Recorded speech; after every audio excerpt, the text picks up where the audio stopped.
అమ్మ భారతమ్మ మందులు డోసు పెంచమ్మా, ఇంటి మందులు సరిగా పనిచేయడం లేదు అంటే ఒక దొంగ ఇంకో దొంగను పరామర్శ చేయడం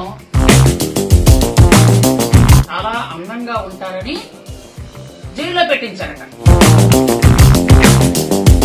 మతి స్థిమితం లేని వాళ్ళు వచ్చి మాట్లాడితే ఇలాగే ఉంటుంది. అందుకే చెప్తున్నాను, మందులు సరిగా వాడండి అని. డబ్బులు లేకపోతే సీఎం రిలీఫ్ ఫండ్ ఇప్పిస్తాను అని 151 నుంచి 11 రెడ్ అయ్యారు, 0 రెడ్ అయిపోతారు.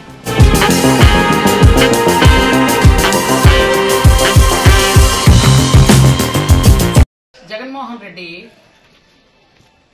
వంశీ గారు ఉన్న జైలుకి వెళ్లి పరామర్శ చేశారట. అంటే ఒక దొంగ ఇంకో దొంగను పరామర్శ చేయడం చాలా వింతగా విడ్డూరంగా ఉంది. ఎందుకంటే ఇంతకు పూర్వం కక్ష సాధింపు చర్యలతో ఎవరినైనా అరెస్ట్ చేస్తే వాళ్ళని ఎవరైనా పరామర్శించడానికి వెళ్లాలి అంటే ముందుగానే హౌస్ అరెస్టులు, ముందుగానే ఎవరిని బయటకు రానివ్వకుండా చేసే పద్ధతి ఉండేది. కానీ ఈరోజు ప్రజాస్వామ్య పద్ధతిలో ఒక మాజీ ముఖ్యమంత్రి, ప్రజెంట్ పులివెందుల ఎమ్మెల్యే ఒక దొంగని, ఒక కిడ్నాపర్ని పరామర్శించడానికి వెళ్లాడు. ఆయన ఎవ్వరూ అడ్డలేదు. అక్కడికి వెళ్లిన తర్వాత ఆయన ఏదేదో మాట్లాడేస్తాడు ఇష్టం వచ్చినట్టుగా. ఆ వంశీ గారు కూడా లోపల ఎలాగుంటదంటే, నాకు మాంసం ఇవ్వలేదు, కాంసం ఇవ్వలేదు, బిర్యానీ పెట్టలేదు అని మాట్లాడుతున్నాడు ఆయన. అంటే జైల్లో ఎలా ఉంటుందన్నది ఇప్పుడు తెలుసుకో బాబు, జైలు ఎలా ఉంటుందన్నది. ఎందుకంటే మీ నాయకుడు మాట్లాడుతున్నాడు కదా, మీరు చాలా అందంగా ఉంటారని జైల్లో పెట్టించారట. అంటే అసలు ఏంటి ఈ మాటలకు సంబంధం ఏంటో నాకు అర్థం అవడం లేదు.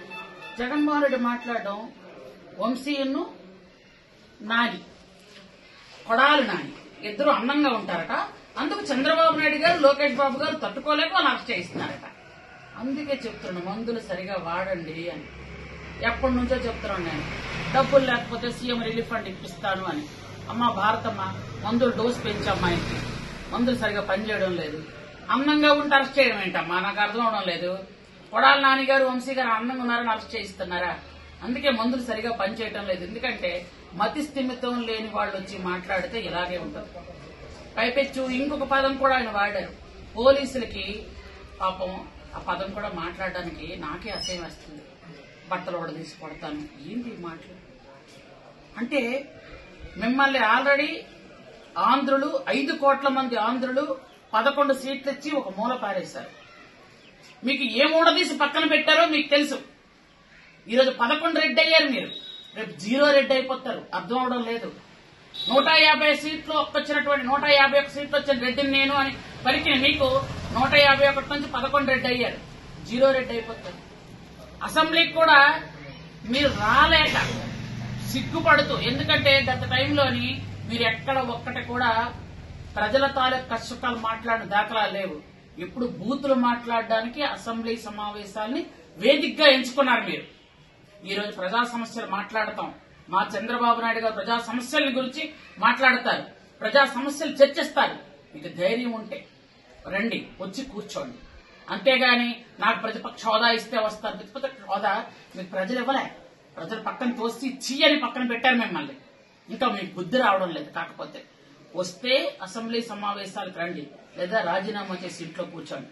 అంతేగాని జైలుకి వెళ్ళి ఇష్టం వచ్చినట్టు మాట్లాడితే ఎవరు ఊరుకునే ప్రసక్తి లేదు.